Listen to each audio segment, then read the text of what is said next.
Good evening, ladies and gentlemen.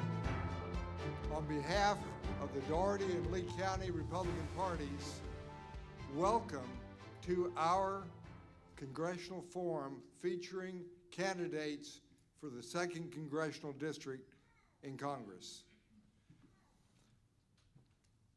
I want to tell you just a little bit about what we're going to have tonight.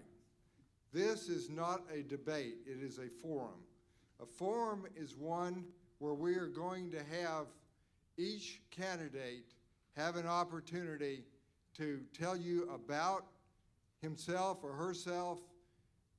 There's going to be some questions that are going to be asked, and they have to answer those, and then they're going to have closing remarks. There will be no back and forth like there would be in a debate. It's just going to be an opportunity to present. I want to go over a few ground rules with you right up front. These candidates deserve your respect, and we ask that you give it to them. We ask that you silence all your cell phones right now so that there will be no disturbance during the proceeding. And inasmuch as we have professional video technology going on right now, we ask that there be no flash photography or any videography going on among any of the audience. I'd now like to recognize those who contributed to this evening. And we have a list of sponsors here. We have Bob and Robert Brooks, Bill and Joanne Ponder, Bill DeVanzo, MD, Mr. and Mrs. Ben Adler, Moorhead Law Firm, and Jay and Lindsay Joyner. We also have contributions that have been made to the candidate gift packages that we want to recognize from Albany Welcome Center, Mark's Melon Patch, Mars, Pretoria Fields, and the Doherty and Lee GOP. I want to make a special recognition to our elected official here, State Representative Bill Yurda.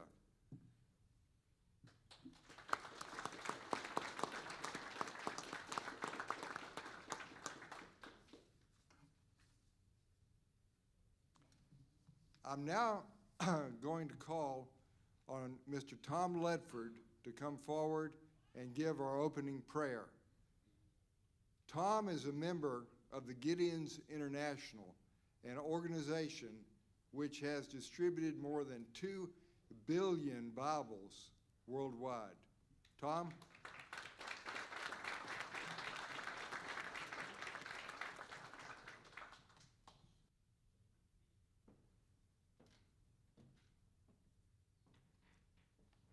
Thank you, Bill. Let us pray.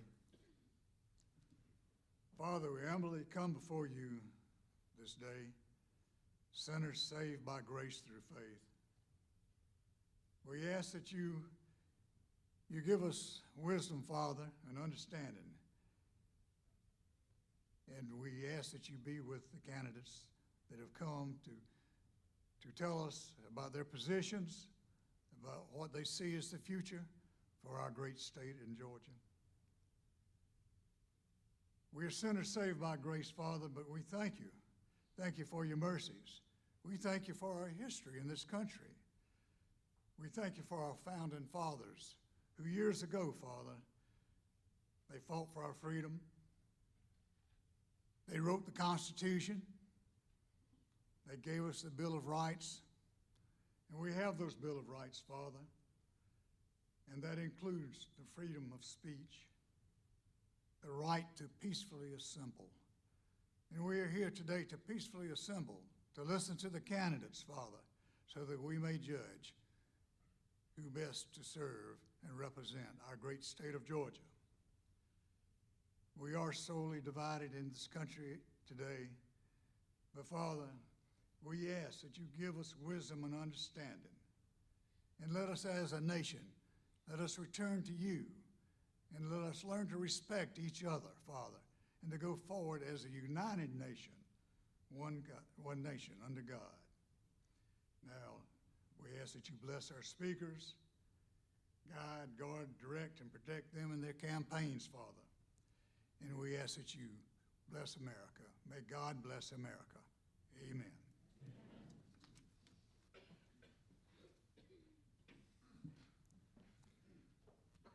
Mike Sabot will now come forward to lead us in the Pledge of Allegiance.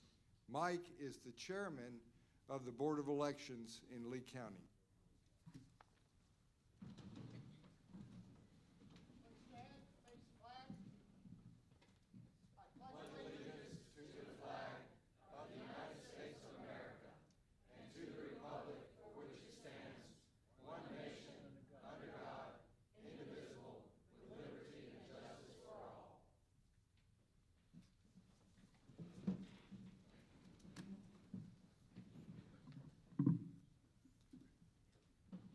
It is now my pleasure to introduce our moderator for the evening, Tyler Johnson. Tyler Johnson has grown, learned, and loved Lee County for the past 21 years. Upon graduation from Lee County High School, Tyler joined the Georgia Army National Guard as an infantryman and holds current rank of Staff Sergeant. As an 11-year veteran, Tyler has volunteered for every activation, serving in natural disaster response after the hurricanes that hit Georgia, Operation Enduring Freedom in Afghanistan, COVID-19 response, and civil unrest during 2020.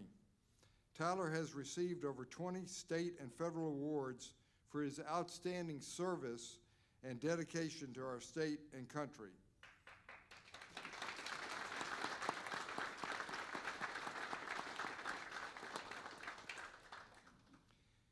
His service in the Georgia Republican Party began about 12 years ago. Tyler has worked for the Georgia House Rules Committee, founded the College Republicans at Georgia Southwestern, and now currently serves on the GOP State Committee, 2nd District Executive Board, and as chairman of the Lee County Republican Party. Please join me in giving a rousing welcome to Tyler Johnson.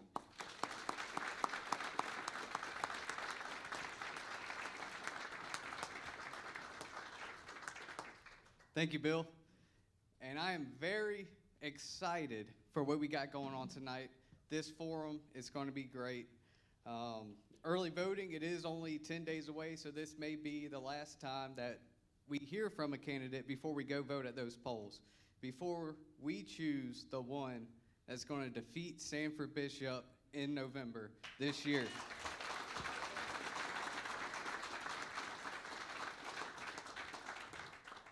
So we went over a few rules. I'll give the rules out for everybody of how this forum is being done.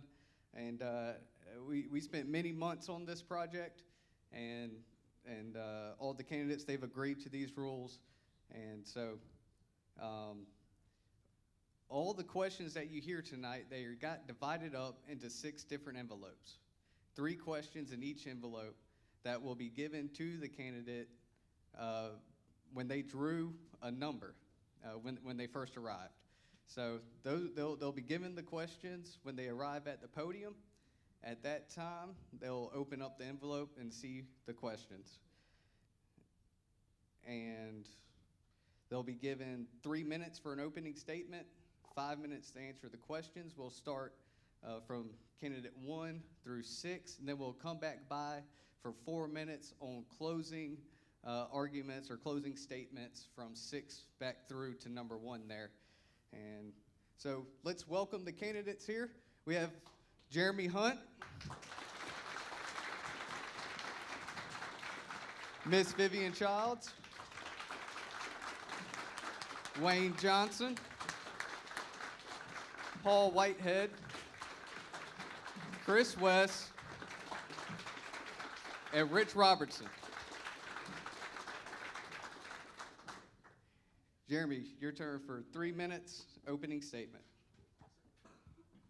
Well, good evening. My name is Jeremy Hunt, and I'm running for Congress for one reason, and that is to defeat Sanford Bishop once and for all. You know, my story begins not too far from here. My grandmother was born here in South Georgia, and she was born, actually, her grandparents were freed slaves. And they were here in our community, and my grandmother, even just 2 generations after slavery, decided that she is not a victim. She went and got her education at Fort Valley State University in our district, graduated, first in our family, paved the way for my father to go to college, and then I had an opportunity to go to West Point. Folks, that is the American dream, and that is what we are fighting to preserve. I'm living proof of it. And I'm so excited to be here. I'm a Georgia native. I'm here with my wife and my mother-in-law and my sister-in-law. It's the first time my mother-in-law has actually seen me speak, so this will be very interesting. But we're so excited. We actually grew up here. My father's a pastor. I had the honor of growing up in a Christian conservative home. My father taught me the truth. He taught me the gospel, and he taught us our conservative values. And it's a privilege that I am always thankful for. A lot of young people don't get that today. And I had the honor of going on to West Point, where I learned a lot about selfless leadership. From day one, you learn it is not about you. It's about serving other people. And I graduated commissioned as an active duty Army intelligence officer, and the Army brought me down to Fort Benning, where I earned my jump wings, became a paratrooper, and that's where my wife and I reside now in Columbus. And from there, I actually was deployed. This is back in 2016, deployed to Ukraine, of all places. And I was there in Lviv, literally training the Ukrainian armed forces for what was at that time a hypothetical scenario in which Putin invaded their country. And unfortunately, where I was there has been now completely demolished, and I saw friends over there fighting to this day. But I got back to Georgia, got married, and I started writing commentary for Fox News. It was during the rise of Black Lives Matter and these other Marxist organizations that were literally teaching lies about our country, saying that we are fundamentally racist, telling our kids that they are nothing but victims. And so I started to speak up. And I have been called everything in the book. I've been called Uncle Tom, I've been called traitor, I've been called sellout, I've been called all those things, but what you won't call me is silent. I'm the one that's going to fight for our community, and my wife and I, after a lot of prayer, we jumped in this race specifically to fight for our district here and to preserve the American dream for the next generation. Folks, the next generation of people are not hearing the conservative message. We have to deliver the truth that we know, the dignity of work, the importance of faith, family, and community. Those are the pillars of our campaign. That's what we stand on. And we have threats abroad that we talked about with Russia, North Korea, China that wants to replace America and replace the dollar as a global reserve currency. But we have forces here in the United States, too, that are threatening the American dream. They want to pit us against each other. Well, guess what? The jig is up. And we are running this year. We are going to defeat Sanford Bishop and retire Nancy Pelosi. Thank you so much. God bless you.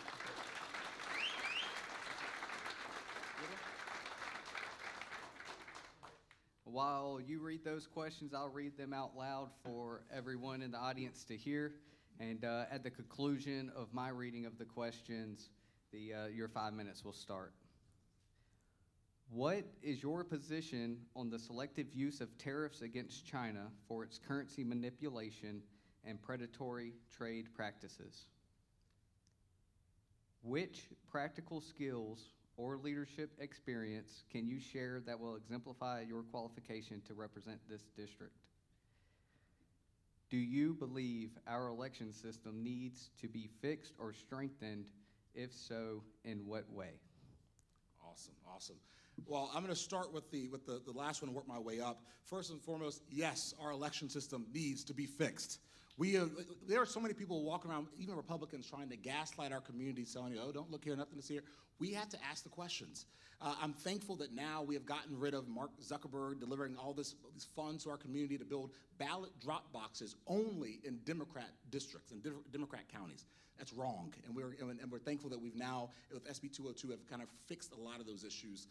But look, here's the thing. One reason why our campaign is ready to defeat Sanford Bishop is because we have the infrastructure. We have folks in every single county in our district, grassroots leaders, who are prepared to poll watch and be there to make sure that we have safe and secure elections in this district.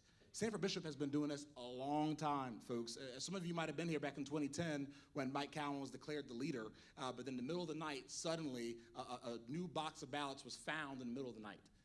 And suddenly, and of course, Sandra Bishop's wife is the city clerk in Columbus where the box was found. Folks, this has been going on a long time. We have to strengthen our system. Keep asking the questions. What they want to do is silence us so you don't speak up anymore. Secondly, I love this question, practical skills or leadership experience. I'll tell you an example just from today of something that happened when I was we actually in Shellman, Georgia, in Randolph County, talking to voters there. And I actually was approached by who I thought was just one of the voters in the area, who happened to be one of the city council members in Shellman. And he said, I just want to talk to you. He said, I'm a Democrat. You know, I've been doing this a long time. I'm with Sanford usually, but I saw your campaign. He said, there's something about your campaign that's different. And he said, it's because you're able to bring people together. And that's what our campaign is about. We are reaching Democrats, people that have been voting. They don't realize they're culturally conservative. They're with us on so many issues, pro-life, pro-Second Amendment, pro-America people. We have to go and say, look, the Democrat Party has left you behind. And they have been feeding lie after lie to our community for generations. And so we are here to speak a voice of truth to combat the lies. So by the time the end of the conversation, I could not believe it. This was literally today. He looked at me and said, I've never done this before, and I don't think this will ever happen again, but I'm going to give you my full endorsement. I'm talking about a black Democrat on the city council in Shellman, Georgia. Folks, that is what we're ready to do, is transformational change in our district. People are waking up, and they are ready for something new. We can't just keep doing the same thing over and over again. We have got to go and reach and build the broader coalition it's going to take to flip this seat. And we have the right message, and we need people to be loud and be bold. My entire time when I was in the Army, and even in the time when I've been writing and speaking out about issues, the number one weapon we have is speaking up. People can try to cancel you, they can try to do these things, but they cannot silence your voice to speak up and talk to your friends. I don't care if they call you a bad name, because guess what? We should have confidence that we have the truth on our side. And so when we go around, I don't back down. I preach the same message that I do at our GOP forums. I'm talking to a Democrat audience. I'm telling you the same thing, is that if you want to stand up for life, if you want to stand up for our constitutional values, and if you want to get rid of the insane catastrophe to our economy, now is the time. Vote with us. We are ready to flip the seat. And I'm telling you, it's working, and we're excited about it. And the final question here is, what is your position on the selective use of tariffs against China in particular? So look, first and foremost, let me be very clear. China is the global threat to our country right now. They are literally building supersonic missiles that our radar systems can't even detect. They want the yuan to replace the American dollar as the global reserve currency. They are going to third world countries, literally collecting basically making them indebted to them. They'll say, we'll build you roads, we'll build you all these things. When I was in Liberia, I was there, and the people said, oh, we love the Chinese. They're building us roads, they're building us all these things. And you see the Chinese literally stripping their country of all their resources and holding them and beholding them to their debt. And that's how they are going. And look, they're not even quiet about it. We have to wake up to what's going on there. So yes, we need to make sure that we have fair trade practices between us and China. I'm sick of our jobs going overseas. I'm sick of our America, what we produce here in America, always going second rate, and China benefiting off of our economy. We have to fight back, and we have to speak up. And if we don't do it now, we don't want to be in a position where China is now the global leader and leading and trying to teach our next generation. Folks, we have an opportunity this year to finally stop this disastrous year of Biden economics. Our farmers are struggling. Diesel is costing as outrageous. Fertilizer 4 times as much right now. Our farmers need help. Our small businesses need help. Families here in Albany are being terrorized by crime. We have to fund our law enforcement. We have to fight, and we have to show that we are the party that gets results. Thank you so much. Thank you.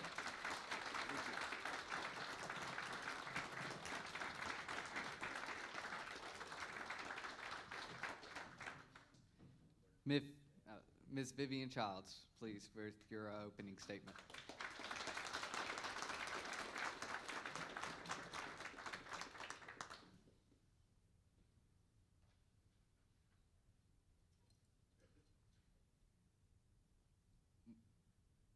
You can go ahead and start. Oh, okay. I was waiting on the question. Sorry about that. So thank you. First of all, thank you to everyone for being here tonight and for all of you who put this on tonight. How many of you out there believe that you deserve better? You do deserve better. 3 words. You deserve better. With the illegal immigration and the crime that are in our streets, we are fussing and fighting with each other instead of taking care of business. We have got to take this party to where it used to be.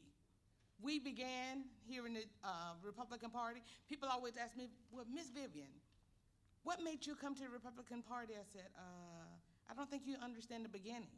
This is where it began for me, and people who look like me. I just never left. So do you realize that the principles that have sustained us throughout the years are what we need to be focusing on today? Georgia became red because of the principled people who made decisions that was based on integrity and not necessarily money. Anybody can have a speechwriter to write you the perfect speech. I don't. But I do write things down and make sure that I stay according to what we need to do. So the words that you hear from me always come from me. Many seek endorsement from everyone who's supposed to be all of that and a little bit more sometimes. But the ones that really matter are from the Lord and from you, the voter. So a lot of people call me Miss V. And they said, so who really are you? So I'm going to tell you really quick who I am. I'm a minister, I'm a mother, I'm a wife, I'm a mentor, I'm an author, I'm an educator, I'm a businesswoman, I'm an advocate, and I am an American, period. I know that the issues are important to you, and those principles on which I stand should also be important to you. The integrity that I hold should also be important to you. We are in the fight of our lives, and you do not need a sparring partner. You need a champion in the ring, and I am the champion. And so Congress is not where you go to learn. It is where you go to execute. A whole lot of people can say exactly what you want to hear.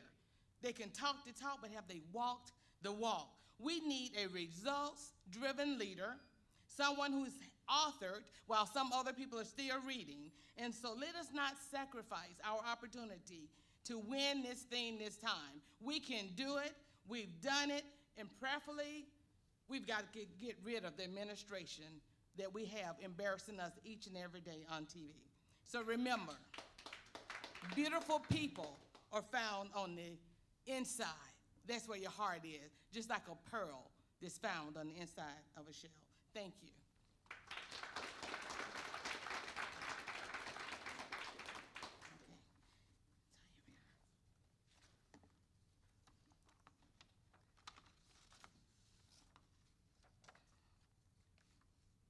And while you read those, I'll read them out loud, and your 5 minutes will begin when I conclude my reading. What is your position on the Biden administration's resettlement of illegal immigrants within the state of Georgia? What federal policies would you support relating to federal funds allocated to state education systems? In particular, what policies would you support relating to divisive curriculum such as CRT, critical race theory? What is the top foreign threat to America? Thank you. I am going to start with what is my position on the Biden administration's resettlement of illegal immigrants within the state of Georgia.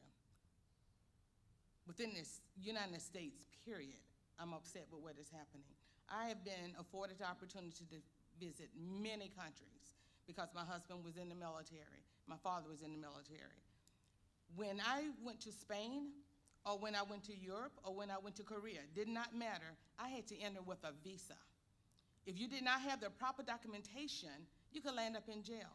I don't know why we think it's okay to allow people to come across our borders with no documentation, and they get to stay here. And some of those people were probably using absentee ballots this time around to vote against those of us who are on this stage today. We have got to do better than this. This administration is one of the reasons why I'm sure most of us are even running. They need to go. And it's your job, as well as ours, to get them gone.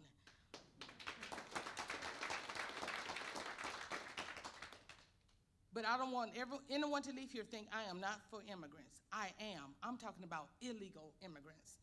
they need to face the same thing when people do something illegal here, at least it used to be before this administration came.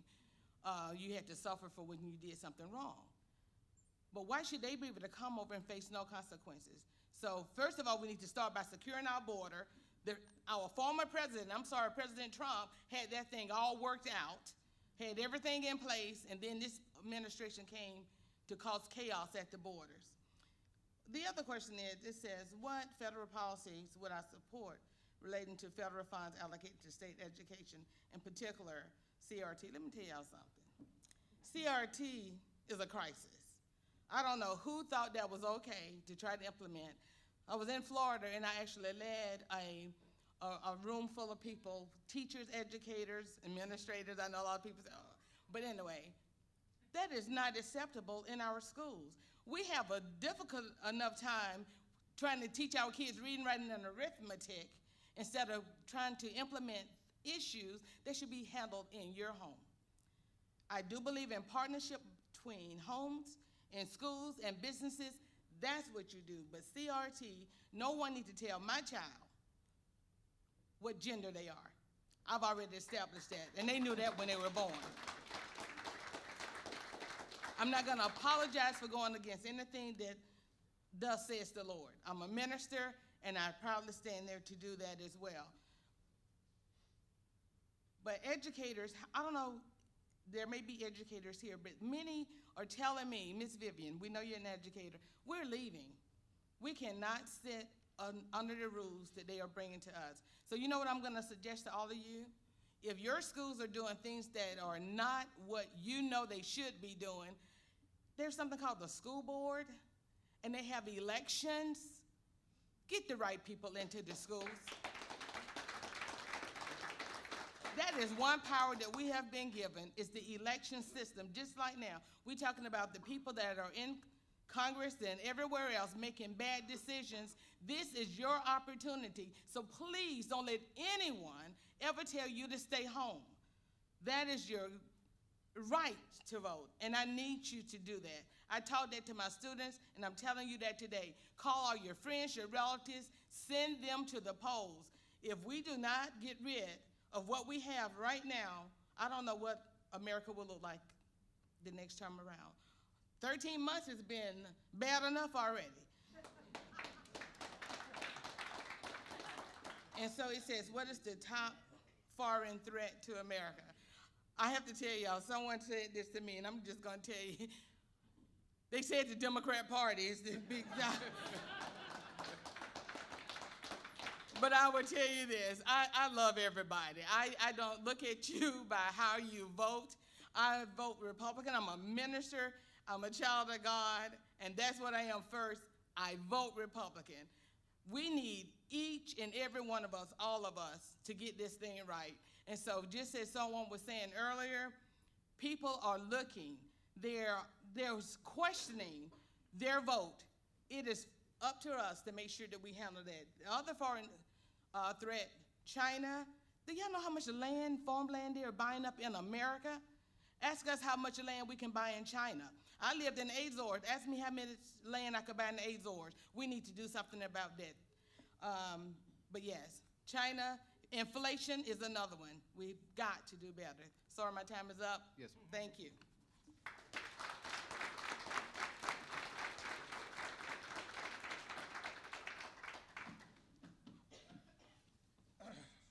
Good evening. It's a pleasure to be here, and thank you very, very much for all coming out. I know it's your favorite thing to do on a Saturday night, right? What I'm most impressed with is how many folks dressed up for it, both the gentlemen and the ladies. My name is Wayne Johnson. Technically, it's Dr. Wayne Johnson. I'm proud of that, even though I haven't been able to use it for long. I was in business for over 40 years, went back and got my doctorate in higher education finance, and then that led to President Trump hiring me to be part of his administration and part of the U.S. Department of Education. So I really am jealous of the question that Vivian got to answer about federal funds. I'm very pleased to have my wife of 40, almost 50 years tonight, Joy. It's the first time she's been to one of these events, so that means a lot to me. I'm a father, I'm a grandfather, I'm an uncle. I'd like to think that I'm a dutiful son. And when I talk about my parents, I'm very touched by the fact that my mother was a produce clerk at Piggly Wiggly. My father was a sharecropper from South Georgia, from Hayhira. He never got past the 3rd grade.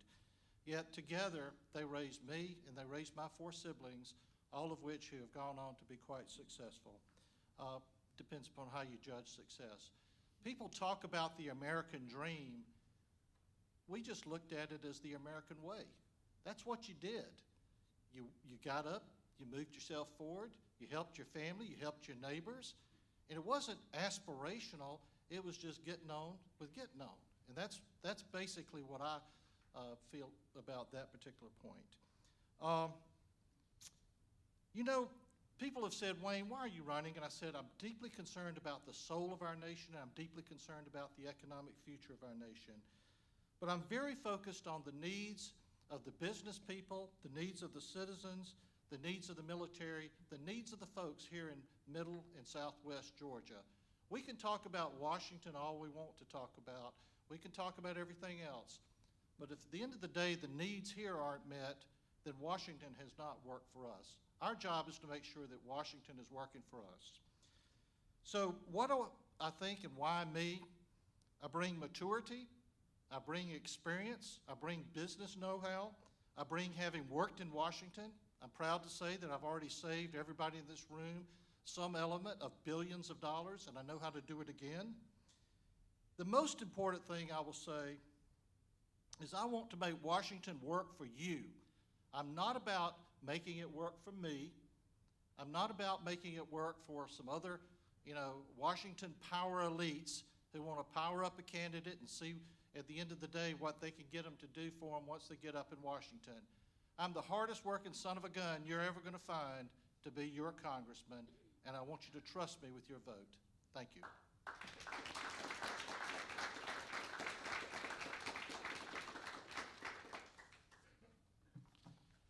And the winner is...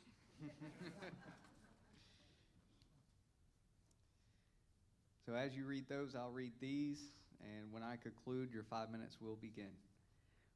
Which freedoms in the Bill of Rights are most under attack? How will you protect those freedoms from federal and judicial overreach? What would you do to preserve free speech in the face of cancel culture? Sanford Bishop suggests that white supremacy groups have been identified in the 2nd District. Do you believe extremist groups have a presence here, and how would you address radical ideology to unify Southwest Georgia? And so this sounds like my doctoral thesis. With regard to free speech, it's amazing to me how free speech is actually beaten down and hammered down on college campuses. When I was with Secretary DeVos and with Vice President Pence, we were very focused on making sure that the colleges in America would not basically cancel out any kind of conservative values, which they do every day of the week. Unfortunately, the federal government powers up these same universities with unlimited amounts of federal funds, and so consequently liberal indoctrination is going on, and the weapon of mass destruction of the U.S. Department of Education is in full force. Bill of Rights. I had the pleasure of meeting with the NRA, and quite frankly, they are very focused on the Second Amendment. The second and the first, just at the end of the day, it's what we're all about. The ability to say what you want to say, how you want to say it, stopping short of actually breaking the law is just imperative, and the ability to purchase, own, and quite frankly, in the time of need, to properly use weapons is important. The federal government plays an incredible role in making sure through the court system that these Bill of Rights, these various rights, all of which are in the Bill of Rights, are quite frankly continuously understood and interpreted. Thank goodness we have a conservative-leaning court right now. But if we go forward, the most important thing we've got to do is to make sure that our courts, both the Supreme Court and the federal courts, stay, quite frankly, with sane people sitting on the bench. Sanford Bishop has suggested that white supremacy groups have been identified in the 2nd District. There's no doubt. I mean, we got 750,000 people here. Do we have people that have a very, very, very firm opinion about the way things go? I was amazed at even some members of my own family when January the 6th were going on and saying that they would like to have been there and they would have taken it a step higher. I'm not sure that that's the right answer, or I'm not sure that that's the thing I wanted to hear, but do I believe that these groups exist? I do believe these groups exist. Do I believe that left-wing groups are just as embedded? And the answer is yes. But do I think that they're at the point where they're going to threaten our lives, threaten our way of life from their radical extremism? No, I do not. I believe that it gets back to the freedom of speech, so these questions are intertwined. Where does your right to speak freely stop with my disagreement and radical opposition? And that's the tension that makes this country great. That's the tension that makes us great. How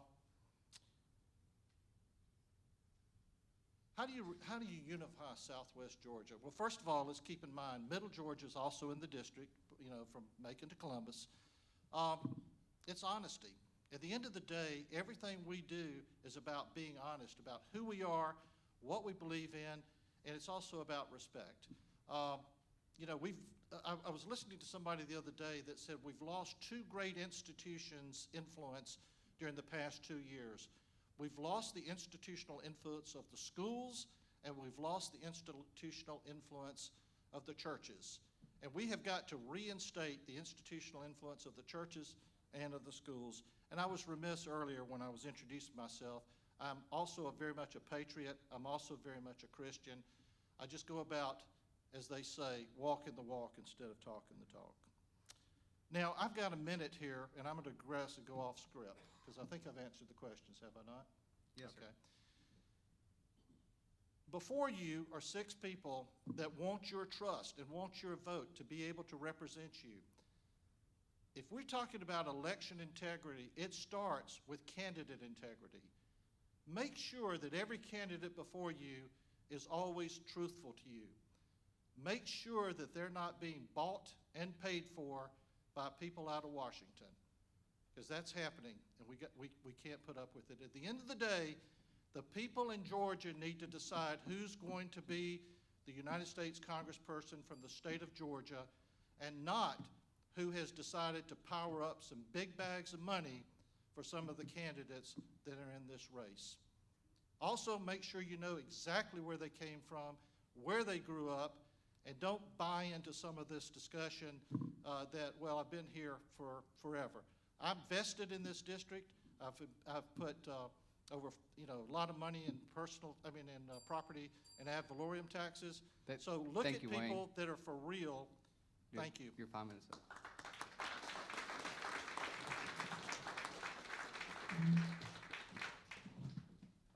Paul Whitehead, your 3-minute opening statement.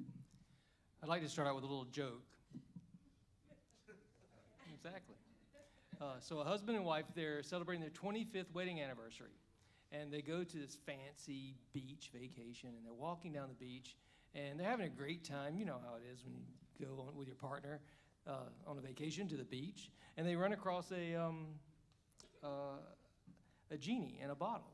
So they pick it up, or a lantern, and she starts rubbing the lantern, and a genie pops out of the bottle. And the genie says, "I'll give you one wish."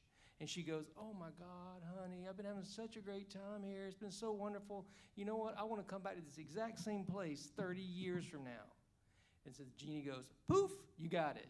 So then the genie looks at the husband and says to the husband, "Well, what would you like?" Well, he sees this girl laying on the beach, and she's like 25 years old, and she looks really hot. And he, in a moment of weakness, says, "I'd love to be married to somebody that's 30 years younger than me." And the genie goes, "Poof, you're 90 years old." That's a math thing, too. Hopefully you did the math there. Maybe you could work on the math. Hello, my name is Paul Whitehead, and I'm a high school teacher. At least I was. I'm retired now. And I was living in California up until January of this past year. And that's when I put in for my retirement and all that. And I'm telling you, this is the weirdest thing. Like, how did I even get here? in Albany, Georgia, at this event tonight. Sometimes things just happen in your life, and you just have to go with it. You just have to go with the flow, and that's how I got here. My grandfather was born in Albany. I know that. He met a nice lady from Indiana, and then they got married, and they settled in Macon. My parents live in Macon. I grew up in Macon. I went to Macon Bibb County Public Schools. I went to the University of Georgia, graduated in 1988.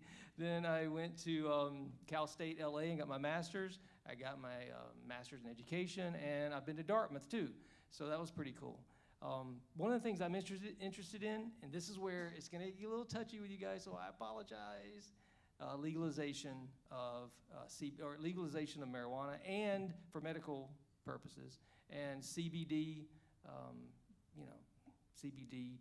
What is the word I'm looking for? CBD regulation, because there's a lot of CBD out there for people that are sick. There's a lot of people that are taking the CBD gummies, and they're not regulated. They're just buying them at the grocery store, at the gas station on the corner. And I'm telling you, and here's the thing: I don't like marijuana. I love caffeine. I love caffeine, but marijuana's not my drug of choice. But I'm telling you, it's something that needs to be regulated. It's something we need to work on. So that's something that I bring to the table. And I bring something else, which I'll tell you in 13 seconds, and that is, here we go, I'm a gay Republican. So I'm going to tell you all about that. Hopefully you ask me a question about gay Republican and that envelope right there.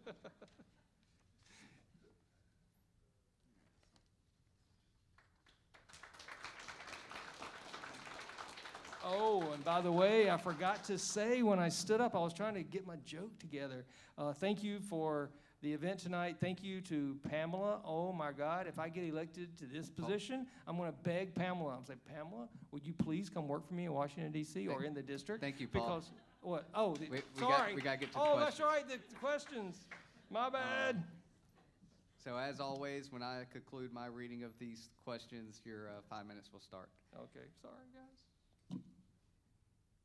Joe Biden's $1.2 trillion infrastructure bill allocates $12.34 billion to Georgia. If elected, what do you think our district's fair share would be, and how will you work to ensure that economic opportunity comes to South Georgia? Given the availability of knowing inside information, should members of Congress be allowed to own and trade stocks uninhibited? What restrictions would you suggest, and what accountability measures would you support? How would you ensure national security through border control? Wow. Well, if you can see, I'm wearing a shirt that says Stop Illegal Immigration.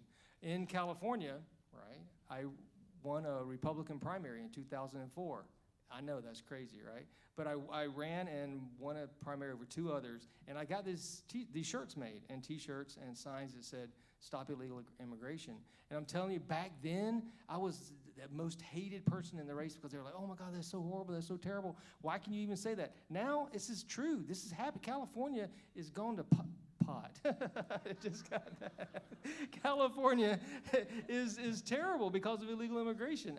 It is infiltrated everything, our education, our infrastructure, roads, everything. Illegal immigration has been really tough for California, and now it's just expanding all over America. So how would I ensure national security through border control? I'd love to work on the wall. I'd love to get that wall built. I mean, I'm honestly not that big. I mean, I like Donald Trump, and I voted for Donald Trump, but am I that big a fan? No, but I think the wall is something we need. Other countries have it, so why do the liberals and the social media and social liberals and the Democrats have such a problem with a wall? I guarantee you, if one person, if Obama and Biden were to get up and say, hey, I love the wall, they'd all get on board and they'd love the wall. So, I mean, it's ridiculous. So why don't we just have a wall? There you go. Thank you for that. I appreciate that. About inside information, should Congress be allowed to own and trade stocks? No, but I hate to say that because I love my E-Trade. Don't go look up my account now. But I do love my E-Trade. And when I was living in California, I'm telling you, I had to get up at 6:30 and I look at I know what's the pre-market and what it's going to be. I mean, I love the stocks. So, but yeah, that's ridiculous. Nancy Pelosi has an exchange traded fund out there. They're tracking her the stock she buys, her husband buys and sells. They're actually tracking that and making money that way. That's ridiculous. No, they should not, our members of Congress should not have, well, everybody but me. No, I'm joking. That's a joke. No, they should not be allowed to buy and sell. And then as far as the infrastructure bill, now here we go. All right, now, I'm a teacher, and I teach government and history. And I'm just going to turn this into 2 minutes and 43 seconds. You'll have to wait for the gay Republican and my closing remarks. But as far as infrastructure, it says here, Joe Biden's 1.2 infrastructure bill allocates $12.34 billion to Georgia. If they decide to give it to us, I mean, really, if you got a Democrat administration and you got a Democrat president and you got a Democrat-controlled Congress and a Democrat-controlled Senate, do you really think, oh, you know what, let me give you this $12.34 billion? No, they'll find ways to not give it, just like you out there who are parents find ways not to give your kids that allowance when you don't want to give them the allowance. The same thing. They'll just figure out a way because they're the party in control. That's why we need to be the party in control. And make no mistake, all of us are up here because we think this district can be won. Or we wouldn't be up here. We really would not be here if we didn't think this district can be won. This is a Republican year. They happen 2 years after another president from the other party wins, and when there's been redistricting. This is a perfect storm for one of us. And I can tell you, one of us, hopefully me, will be your next congressman, and it's going to happen. You're going to look up here and you're going to see us, hopefully me.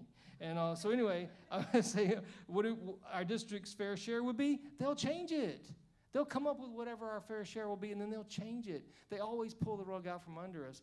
The party in control pulls out the rug from under us. Not us, but them. They really do. They really do pull the rug out from under us. So they say, hey, here's your money. We're going to take it back. Or we're going to it's going to be some administrative cost or some kind of stuff like that. So that is now I have 1.7, so here we go. Yes, I'm an openly gay Republican. And here's the thing. If elected, I would be the first openly gay Republican ever elected to Congress.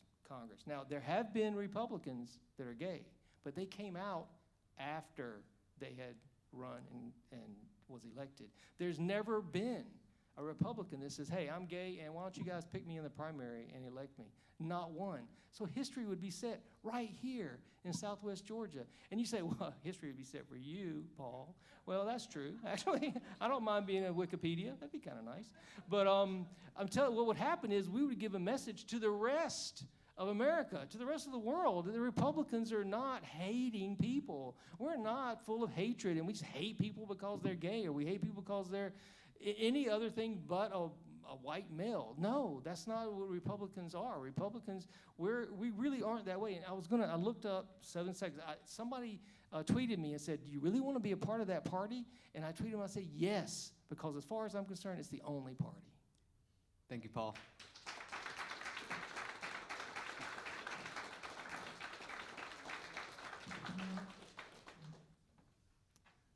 Chris West, your 3 minutes opening statement.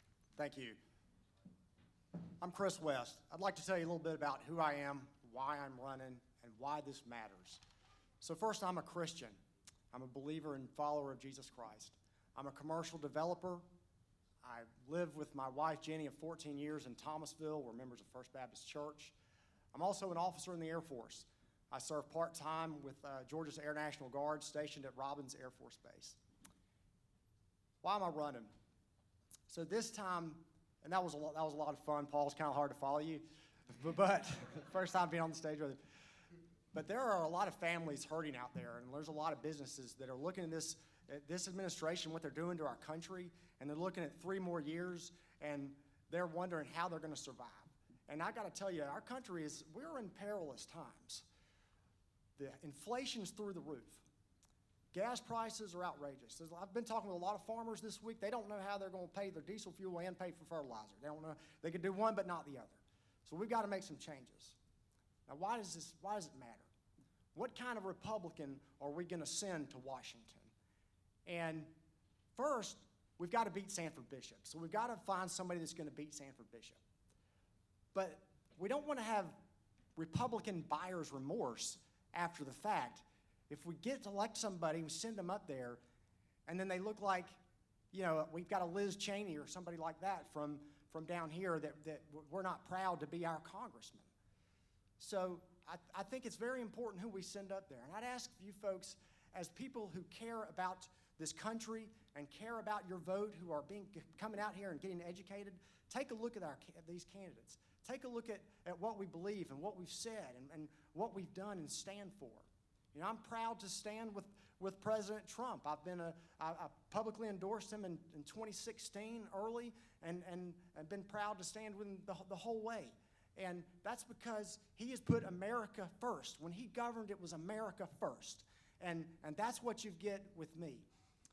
Take a look at my donors. 90% of them are from right here in South Georgia and Middle Georgia. Only about 10% elsewhere. You can look at some of these other candidates up here. It's the inverse. You know, 90% from elsewhere, 10% from here. Some of those donors who are maxed out big donors are maxed out donors for Chuck Schumer. So, and Liz Cheney donors. You look and think, why would a Chuck Schumer donor care about maxing out to somebody in Southwest Georgia who's supposed to be running as a Republican? Doesn't make sense. So I'm going to be loyal, and I'm going to stand up and fight for the people of this district, for the businesses and families here, which is where I've grown up, which is where I've raised, where I work. If I don't win this race, I'm still going to be creating jobs here. I'm Chris West, and I appreciate your vote.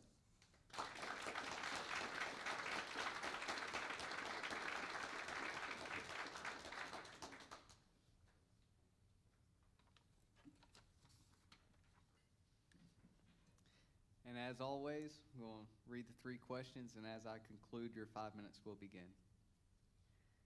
Do you believe there is a global climate crisis? If so, what should be done to fix it? If not, why not? Did the federal government overreach its authority throughout the COVID-19 pandemic, or did it act appropriately?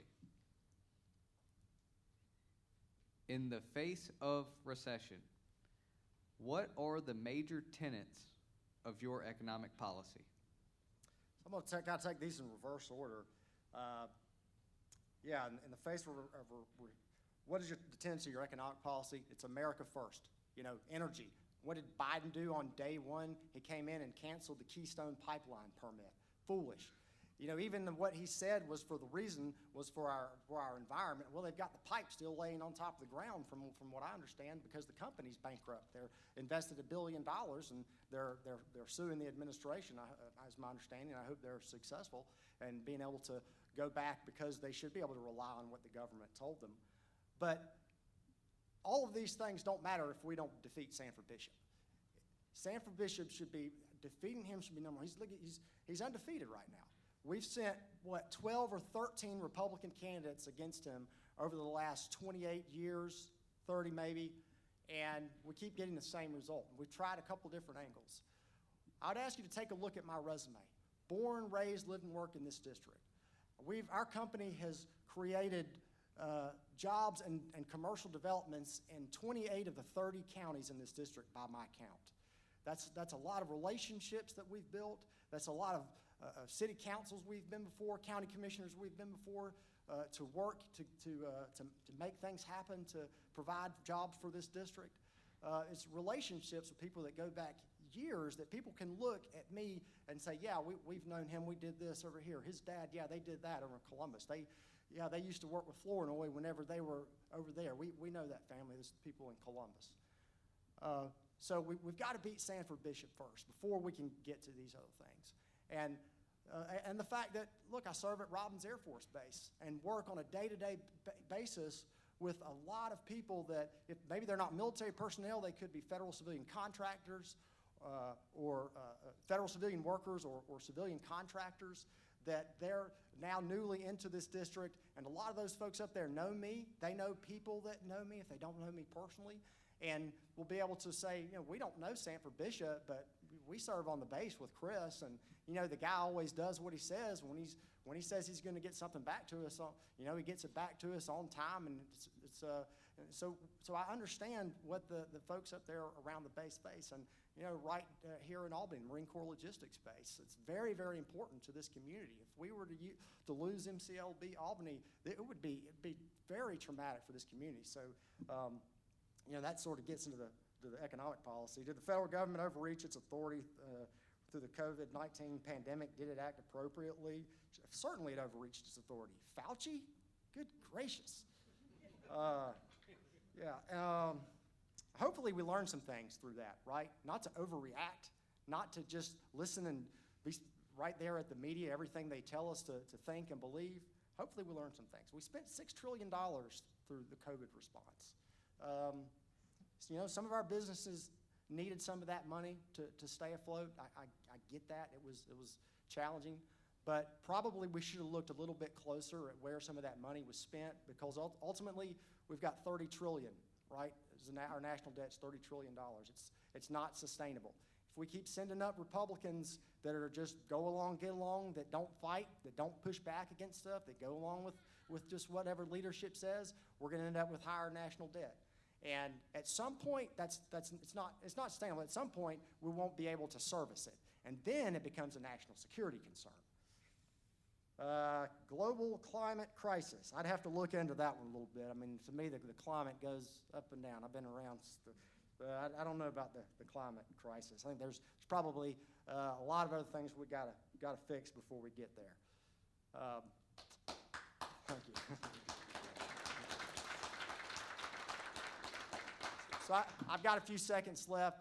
I just ask you again to just take a look at the candidates. And I think what you'll find in us is somebody who's going to represent this district, who cares about the families and businesses here. Because I can tell you story after story over the 38 years that I've been living here in Middle and Southwest Georgia, from Albany to Columbus and everywhere in between, that we've worked, that we've done projects, that we played, that we shopped. These are my people here. And these are the people that I'm going to go up and represent when I go to Washington. And I'm going to fight. I speak softly, but don't let that fool you. I'm a fighter. I'm Chris West. I appreciate your vote.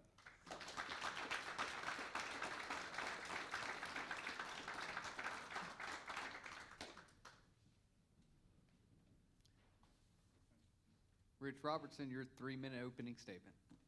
Okay. I am a Christian, and I am taking those values up to Washington, D.C., and I do that unapologetically. I think that is what our country is missing. We're turning from God, and you're seeing the results of it. I am a constitutional conservative. We are very much straying from our Constitution in this country. The founders give us an incredible document. We need to get back to it and follow it. And I'm a veteran. I served 22 years in the Air Force active duty. And I retired last summer out of Robins Air Force Base as a lieutenant colonel, and I was a JAG attorney in the Air Force. And I served in both Iraq and Afghanistan. And I am getting into this race because I deeply love this country, and I honestly believe that this current administration is doing everything it can to destroy this country. And I hate that I'm saying that, but I truly do believe that. They are purposely killing our fossil fuel industry. And believe me, this is something that's been in the works for many years, and the global elites and the rich, they're going to profit off of this, and it's going to crush the American middle class. And I can't stand that. I came out of a lower economic, my dad had a GED, my mom had her high school diploma. So, I mean, we didn't come from a lot of means. And so this is personal to me. And I got a 14-year-old daughter, so that makes it personal to me. So I want to make sure that my daughter has a country that we can be proud of, that's free, that you can be prosperous, and also I want that for your grandchildren as well, and your children. We've also seen the erosion of our liberties over this last couple years, and we need to stand up against that and not allow that to continue. The pillars of my campaign are faith, family, and freedom. Ronald Reagan talked about those pillars as being something that makes for a prosperous America, and they're being attacked, and we need to firmly assert faith, family, and freedom in this country. I want to take the last minute to, this is important to distinguish between some of the candidates, and none of this is personal, this is policy. I'll take Paul Whitehead, for example, on his website. He says he's fighting for social justice and talks about global citizenship, so that's a contrast. Wayne Johnson, when he ran for Senate, he had an Opportunity Plus program. He believed at that time in $50,000 debt cancellation, student debt cancellation for everybody. I am very much against that. Wayne Johnson also called publicly for Trump when Ruth Bader Ginsburg died to not nominate another Supreme Court justice. To me, that's a fundamental misunderstanding of the left. They are fighting with knives, and we're trying to do it with rules and boxing gloves. We need to take the gloves off like the left. They are trying to destroy our Constitution, so we need to understand that and have people that are going to fight against that. So these are some of the contrasts. My time is up. So.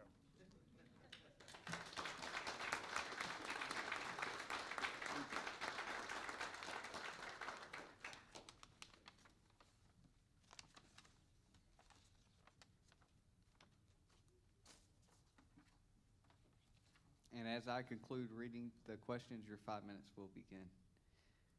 What, if any, federal regulation should be adopted to protect an individual's privacy and freedom of speech from big tech companies? Should the United States support Ukraine in its war with Russia? If so, what is the best way to allocate resources in such support? If not, why not? What is the top domestic threat to America? Please explain. Okay, I'll start with the first one. What, if any, federal regulation should be adopted to protect individuals' privacy and freedom of speech from big tech companies? Number one, I would say, as individuals, we have to protect our own privacy. There's a documentary called Social Dilemma, and they say in there, if you're getting free email or free services, you are the product. Okay, so we are voluntarily handing over our freedom, and I'm guilty. I've had a Gmail account for 20 years. They're selling every bit of data. So, we need to end this ourselves through our individual choices, and we also need to, in my opinion, support other tech platforms besides these ones that are trying to destroy free speech in this country. I hope Elon Musk is successful in his bid to take over Twitter. As a matter of fact, I never thought I would be saying this in my life, but I bought Twitter stock after Elon started this, and I would gladly hand over my voting shares to him. I believe we, in Congress, from the legislative level, we can get rid of the Section 230 exemption under the Communications and Decency Act that currently the big tech companies are afforded. This went into effect in the 90s when internet companies were supposed to be open marketplaces of ideas. They are clearly acting as publishers now, determining who's allowed to speak and who's not. And this particularly ticks me off because Mark Zuckerberg and the likes of him, it is not their place to decide who's allowed to talk in America. So thank you. I will do everything I can to stop that kind of power. And knocking off the president of the United States, I mean, that's ridiculous when the mullahs in Iran can still say whatever they want. Putin can say whatever he wants. So these people do need to be stopped, and also I'd be for demonopolizing. When Amazon kicks off Parler, who they were trying to set up an alternate, they kicked them off. That's using your monopoly power in a way that is unfair, and I would gladly use my ability in Congress to stop that. I'm going to go with what is the top domestic threat to America? I honestly, I think Vivian said it, this current administration. Honestly, if you were trying to destroy America, I don't think there's a single policy I would change. From the overflow at the border, I mean, we have 100,000 people that died last year, mostly from these fentanyl deaths, which, by the way, is being produced in China, and China knows it. And Biden is just letting this stuff flow over the border. This is sickening, and that they have no care for the American people in this way. And other threats, the critical race theory, gender ideology, I think is a huge threat. Hitler had a quote. He said, "He alone who owns the youth gains the future." Okay, so the left has known this for the last 40 years. It has accelerated in the last 10 years. They are, make no mistake, going after our youth, and we need to stand up and protect them. One of the big things that I'm for is school choice. I want to give the parents the dollars and let them pick the school that aligns with their values and also academically perform. But this idea that you're going to have a kindergartner teacher tell Johnny he can be Susie, and then we're going to give them puberty blockers and transition hormones and sterilize little children, this is evil, and this needs to be stopped in our schools. So, yeah, that's the biggest domestic threat. The Ukraine question, I'm going to be honest with you. I knew there were going to be 18 questions. I was like, please don't let me get the Ukraine question. And the reason why is this is very complicated. You know, raise your hand if you trust the media in our country. Right now we have the media is fully on board. We need to go do everything, do no-fly zones in Ukraine. I honestly, this started back in the Obama administration when we were fiddling around determining who was going to be leaders in Ukraine. So we had our hands in that government back in, you know, when Obama was president. And that's not what we should be doing. So I don't know what's true and what's not true of what's going on in Ukraine, honestly. Do I think other countries should be going over across into other borders and invading them? No, I don't. So you know, if I had to take a position, I am for, you know, sanctions and that kind of thing to punish that kind of behavior, because we can't allow countries to do that. But I will say, I don't know what's true in that. Thank you, Paul. That's the end of your 5 minutes.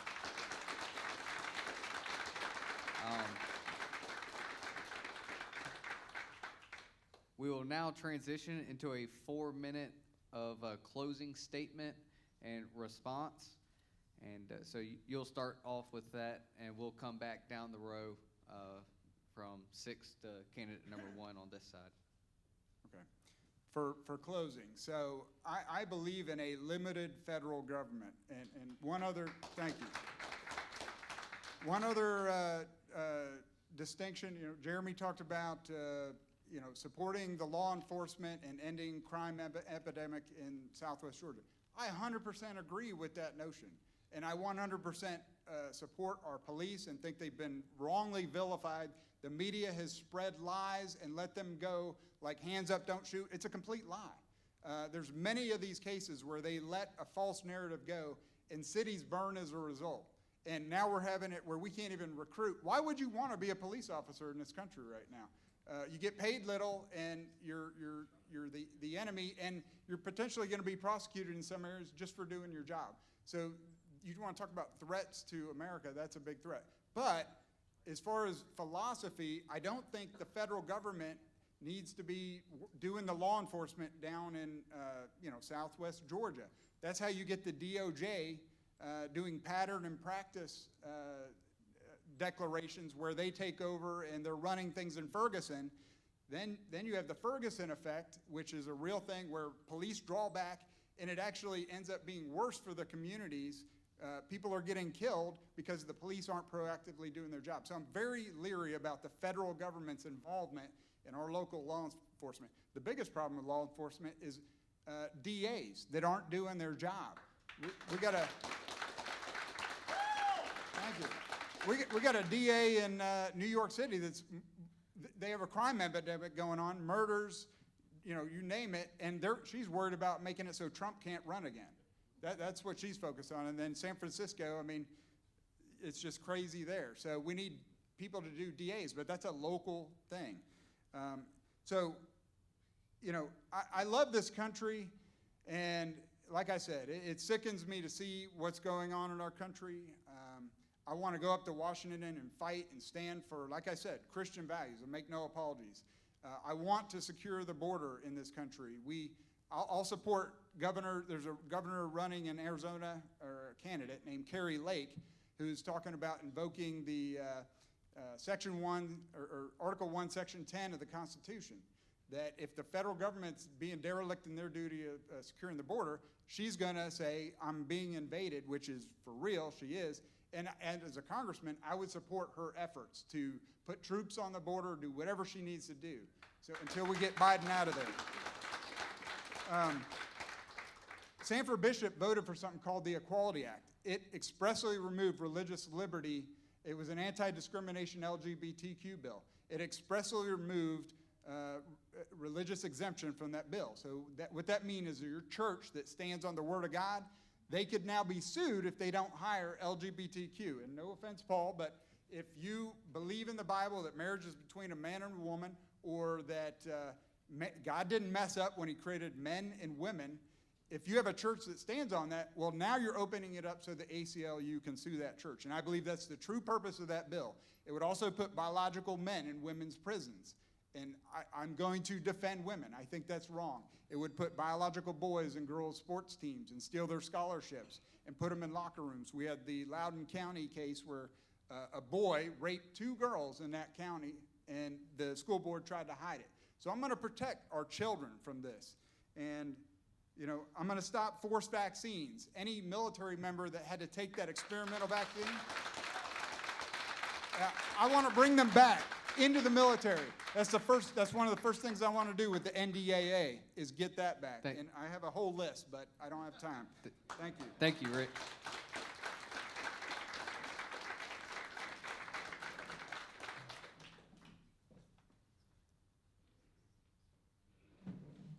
Can I give Rich another couple minutes? I'm right with you. I'm right with you, brother. It's an honor to be on the stage with you, truly. Thank you guys for coming out and devoting your time here tonight again. I'm encouraged by just the movement that we're seeing across this district. And it's going to look different this election. And the folks on the other side and the folks who are in the middle are going to know it. The folks on the other side, they already know it. Sanford's folks, they're concerned. They know that we've got some good candidates, that we're organized, and that we're going to come and I think we're going to win this race. Thank you. The decisions you guys have to make is which one of us to choose. I would submit to you that because my resume and because that I'm going to go up and fight for this district, that I'm your guy to be your voice in Washington. If you're looking for somebody to compromise, if you're looking for somebody to reach to the other side of the Democrats and say, let's come together and meet in the middle somewhere, and we'll, one of us mentioned tonight, about being endorsed by a Democrat. Look, I'm not that guy. I'm not the guy that's going to be reaching over to the Dems and hugging up with them and saying, let's raise the debt ceiling again. I'm going to be a fighter, and I'm going to be a strong conservative for our values. And that's what I would ask you. And look, we can talk with the other side, but we can respect others. But this country is headed in the wrong direction. We are in perilous times, and governing as a conservative, Reagan had it right. Unfurl the banner of bold colors.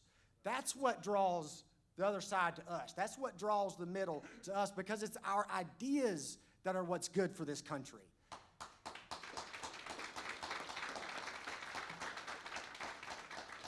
I need you to join our team. Let's get engaged now so that we are in full throttle when we cross May 24th and we're heading towards Sanford Bishop in November. Get engaged with us now. Get a yard sign. Get my yard sign and take one. We're about out of them. I think we've given out over 750 yard signs. I got a couple thousand more that'll be here this week. If we don't have one, get with me or one of my team tonight, and we'll get a sign to you in the next week and put it in your yard. Find out where you can volunteer with us and start getting your church members plugged in and your friends group plugged in to our campaign so that we can be full throttle after May 24th.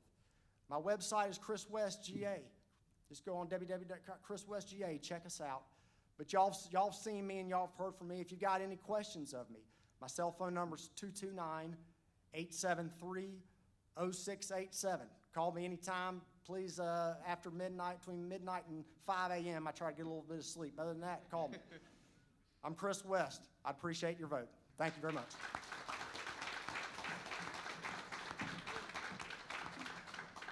Wow, people are just getting started, huh? It seems like. Okay, so there's this husband and wife.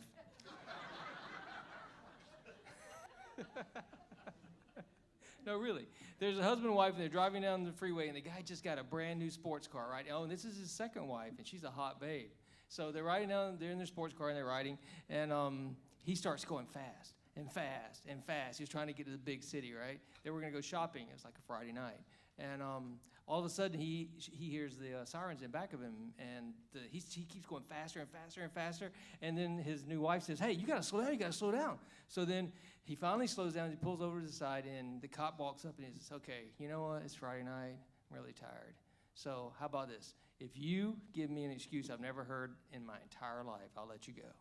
And he says, well, my first wife ran off with a state trooper, and I thought you were bringing her back. Anyway, I know I tell jokes and have a good time. I do it in my classes as a teacher, but I'm letting you know that I'm serious about this race, and I'm as serious as anyone up here.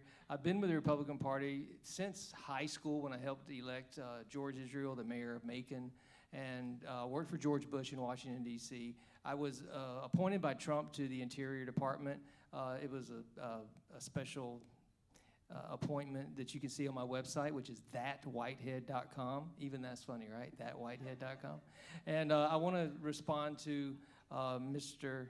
on the end over here about the Don't Say Gay bill. Yes, I am gay, and I know that's what you probably were wondering. Like, what does he think about the Don't Say Gay bill? I hate it. It's horrible. I can tell. I mean, no. It's horrible that people would hate the bill. Is where I'm going. Because I'm telling you, I've never mentioned to any of my students ever about being gay or my partner. We've been together for 25 years. That's a miracle. But we've been together for 25 years, and I've never once mentioned anything about my sexuality to any of my students. Never. No one should. Because I'm there to teach, right? That's my job. I got paid by the state to teach, not go in there and talk about my sexuality or anything like that. So yeah, I'm 100% for the Don't Say Gay bill. And also, I'd like to thank you for saying that it was hard to follow. That actually made me feel really nice, feel really good. I want to talk about China. Also, I got a minute and a half. You know what China's doing? They're not only building roads, like Jeremy said down here, they're helping countries, third world countries, with internet. They're helping them with their DSL internet, and that's the future. If you can help a country with their internet and their infrastructure on the web, you got them. And that's why China is a big problem, a humongous problem. I read a book called The 100 Years' War. If you ever think about it or you're sitting there looking it up, you should get it from the library or buy it. And 100 Years' War, it talks about that. It's incredible what China is doing. And it's like a slow, slithering snake, and they're out to win. And if we don't watch out, 100 years from 1949 is 2049, and that's when it'll happen. They're planning this, so we have to stop China. And as far as illegal immigration with Vivian, 100% agree with you. Every single thing you said, Vivian, you were great. And Wayne, I want to bring this up really fast. These two brought up that somebody on the stage is getting a lot of money from people outside of our district. We all know who that person is. So I'm glad that you two brought that up, and I don't have to bring it up because I love that. Thank you very much. And so once again, my name is Paul Whitehead, and my brother died of fentanyl. I have 12 seconds. So when someone up here mentioned fentanyl, that's really close to my heart. My brother, 5 years ago, I don't know if you heard about the poison pill that was going around in Macon or in Georgia. My brother actually took one of those and he died. So that's another important topic that I want to work on as congressman, is the health of our country.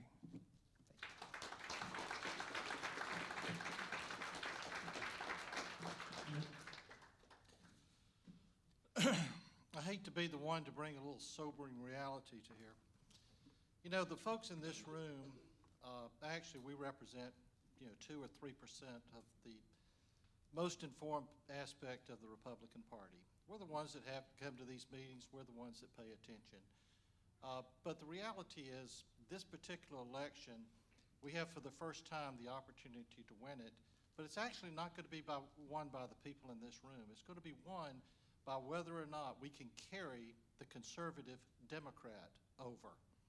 Because when you look at the demographics, the beauty of the redrawing is we got close, but we sure didn't get there totally.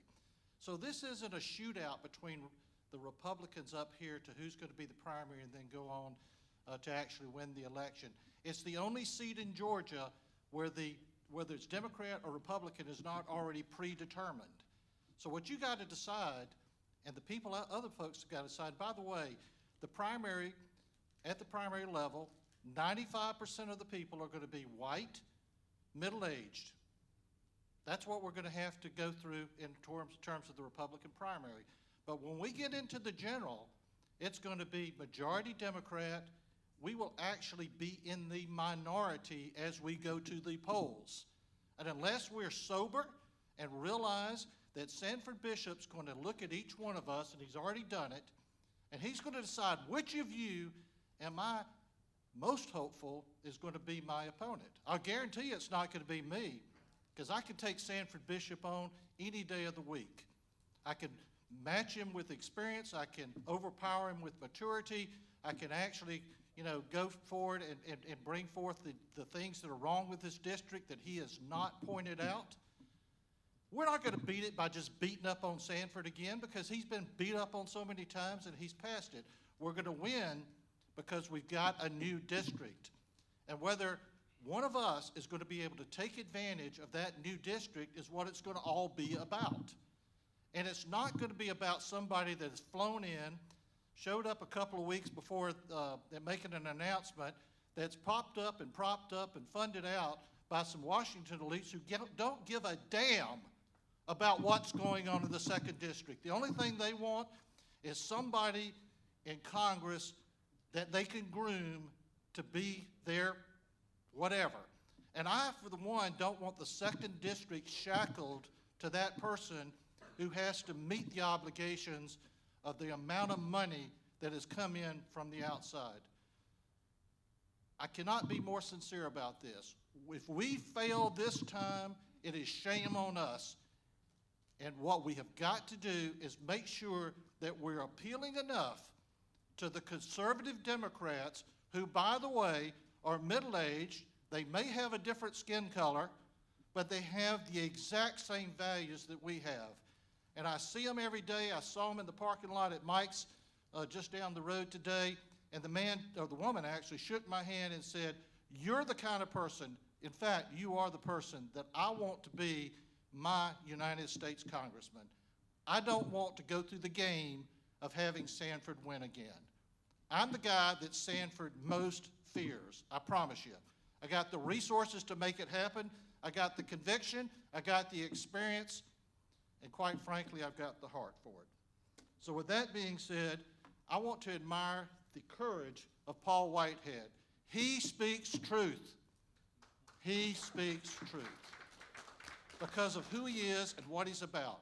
You've got some other folks up here who won't even admit that they're still in school, yet they want to be your United States Congressman. They won't admit actually where they grew up. Look at truth, look at honesty. Thank you.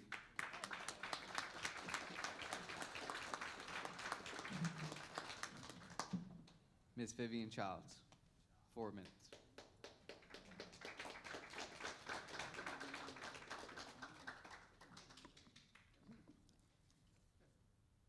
Talk about being woke all you want. I say many are asleep, and I am the shock wave that is needed to make America wake up. There are many Goliaths. They have the best of everything, so it seems. Money, endorsements, big this, and much of that. But do you remember how the story ended? You need a David to represent you. With just a stone, we can take it on. Ask yourself this. When you or others around you have needed something in the party, since we are running on the Republican ticket, who was called? Who did you see at your meetings, at your conventions? A leader on the local, state, and national levels? I am the one who was called to stand with President Trump. Every time he came and spoke at one of the conventions here in Georgia, I came on before he did. I also was the one who, in 2014, wrote a book called Splintered, Brokenness in the Republican Party. Are we sacrificing America for political gain? Chapter 14, guess what it's called? America First.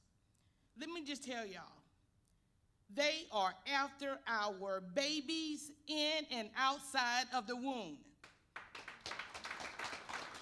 Our children. right now are under attack. So please join me to stop it. You see this gray hair? I know some of you think it's from aging. Maybe a few strands. But these gray hairs on my head represent wisdom. When it matters most, and you only have one chance to get it right, you must take your best candidate to the arena called Congress. Experience does matter, and that's why you take the best to the Olympics. And yes, I'm still the one who is ready to be called when you take your vote. So ask yourself when you go into the election booth. We have great candidates up here. I'm telling you, I'm proud of them. But ask yourself who can get us out of the mess that we're in. I've raised 3 children. Each of them have doctorates. One in medicine, one in law, and one in education. Husband, you have a doctorate too. But I'm going to end with, I am an American. I am an American. The Constitution is my source of strength. It has equipped us with the words necessary to lead and guide this country. I am an American. I was born in this great country, raised by parents who loved me, taught by educators who mentored me, and protected by the forces who defended me. I am not a visitor of this land, and I am here to lend a hand because I am an American. I will salute my country's flag, honor the men and women who protect it, and pledge allegiance for which it stands. I will not apologize for doing what's right. Be put aside without a fight. Be sat down, be tossed around, or be shut down. I will be what he wants me to be: patient, determined, steadfast, and unmovable. Whatever I am to be, I will be, because I am an American. And I know that with hard work and determination, this country can be what our forefathers planned it to be. America, you can count on me, because I am an American, proud to wear your colors, the red, the white, the blue. I'm not ashamed of your accomplishments or of your missteps. I'm a proud woman who is energized to do his will. I only need to search my heart, praise the Lord, and preach his word, because I am an American. So America, please, please, please, don't give me your leftovers. For in the words of a famous singer, I don't want nobody to give me nothing. Just open up the doors and I'll get it myself. Thank you, and please join Vivian Child for Congress.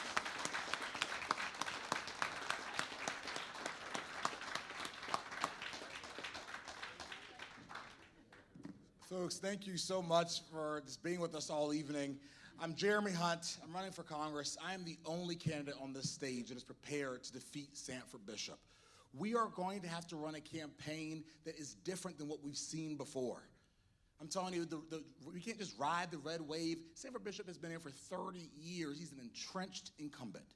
We are going to have to go out and win people and send our message outside of these walls into the communities that we live in. And we have to do it boldly. Folks, I don't care about the color of your skin. I don't care about your background. Talk to your friends. Talk to people. If they look differently, talk to them. Tell them the truth. There are people in our community right now that are hungry for truth. My generation, we are the highest rates of depression, the highest rates of drug use. We are so lonely and isolated, disconnected from the things that matter, disconnected from faith, from our churches, disconnected from family, and disconnected from our community. And that's why I always bring my wife with me and my little girl, my 2-year-old, who you've probably heard tonight. The 3 of us, we go around together modeling family for the next generation. I don't want to be Sanford Bishop's age, sitting on a rocking chair telling stories about the America that I grew up in, about how it used to be. I'm going to work every single day to flip this seat, to build the coalition it's going to take, and to win the next generation for our values. We know that hard work is the way forward. We know that faith, family, and community matter. We know that we need to have people that are actually modeling what it means to have fathers in the home, and what it means to actually get up every day and have the dignity of work. And thank you. And I'll say this, for so long, the conservative movement, we know we have the right ideas.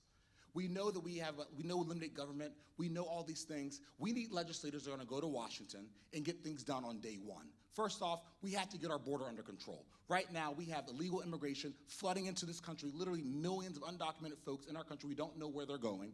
And then we have all of the drugs and the fentanyl going across the border. Some of the kids in this room having marijuana, you think it's just normal marijuana. It's laced with fentanyl manufactured in China. We know that we have the sex trafficking crisis on our southern border. We know that our streets, we know that families are being terrorized by crime. Not too far from here, there are moms, single moms, just wanting their kids to be safe. Folks, that is not the America that I want for the next generation. We have to do what it takes. We have to go and work and actually make sure states are funding their police departments, making sure that we have safe streets. We need better educational opportunity. It is shameful to me that some folks that are graduating from our schools here in Albany are not even literate. It is a crisis, and we are only going to win by speaking up and by saying something about it. But not just on the legislative fight. We're going to fight legislative. We're going to do that. But we're also going to win culturally. One of the reasons why the Democrat Party has continued to win is because what they do, while they have us distracted just focusing on little bits every day back and forth with Democrats, they've been taking over our schools, taking over academia, taking over Hollywood, media. They have taken over all of American culture. And so we have a war on two fronts. I am the candidate that is going to not only fight to change the law to make sure that we have infrastructure and make sure that we have industry in our community, but I'm also going to fight to make sure that we have a generation that understands what it means to be an American. And I'm a West Point graduate. I'm a former Army captain. I served my country in uniform, and I'm asking for your support to serve again. I need your help. We have built so much momentum. We are the only campaign with grassroots leaders in every single county. We have the most local state elected officials that have endorsed us, and we have actually tied with Sanford Bishop in terms of fundraising in Q1 for the first time. Folks, the left is on notice, and guess what? We're just getting started. I need your help. Thank you so much.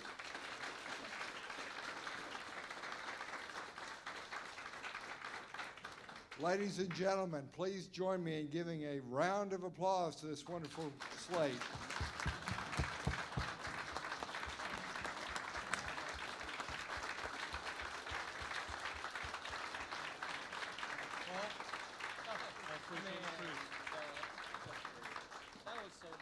This is the finest slate of Republican candidates that I've seen in the whole time I've lived here. And I want to tell you, with our help, one of them will be able to defeat Sanford Bishop and be the first Republican representative for the 2nd Congressional District in 147 years.